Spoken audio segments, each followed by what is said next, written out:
From Montana's news leader, this is the MTN 10 o'clock news. Good evening and thanks for joining us tonight. I'm Russ Riesinger. Another blast of winter-like weather on the way. Here's a live look outside on this Friday night.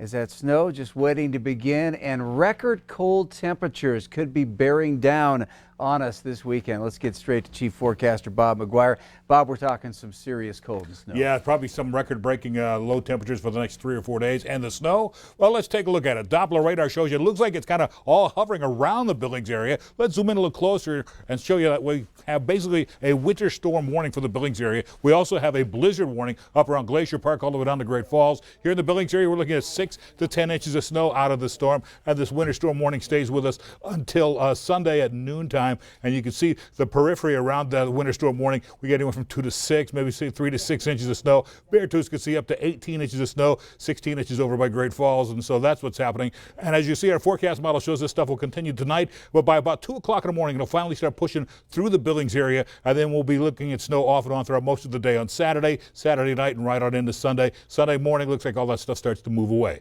And talk about cold, well, look at this. These are the next 4 days, and we're looking at record low temperatures all 4 of those days. Not even a tie. Maybe tie on Tuesday morning, and that's about it. We'll have the rest of your forecast in a few more minutes. All right, thank you, Bob. As we head into the weekend, Montana County is reporting 7 more deaths tonight. The latest reports now bring the statewide total to 300. 3 of the victims are in Flathead County and 1 each in Yellowstone, Rosebud, Missoula, and Glacier counties. The state also announcing its second highest single-day total of new cases with 863.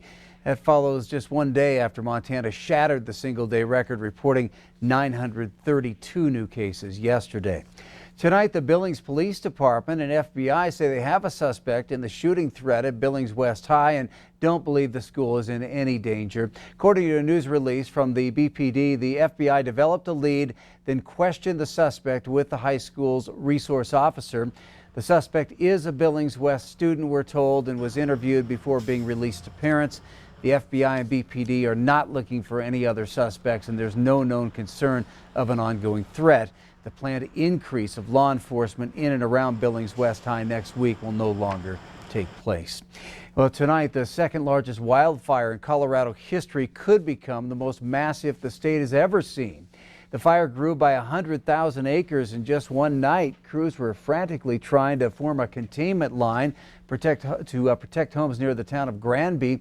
Deputies had been seen sprinting door to door, warning homeowners to get out. The governor's also activating the National Guard there.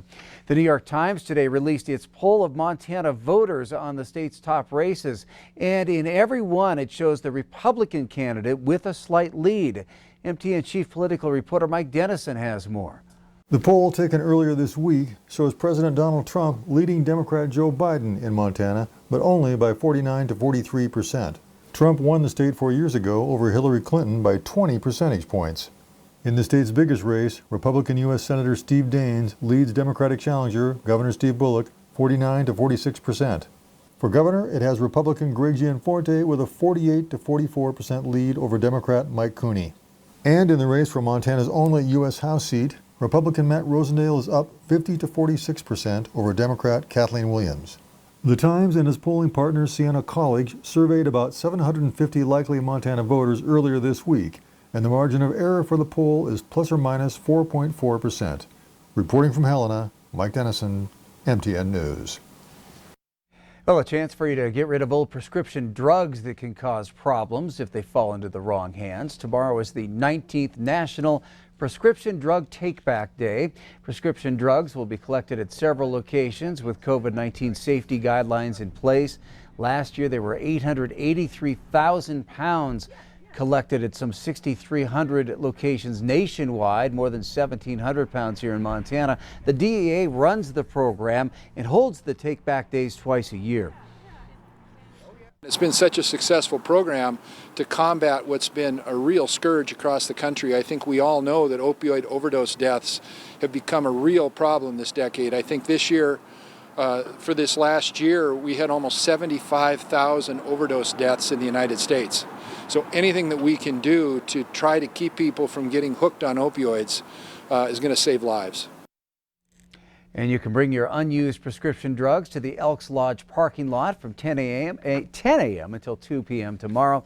A link to a list of locations outside the Billings area is in the story on KTVQ.com. Well, still to come on tonight's MTN 10 o'clock news here on Q2, we'll take a trip on the back roads of Carbon County to the site of one of Montana's worst tragedies and the history behind the Smith mine disaster.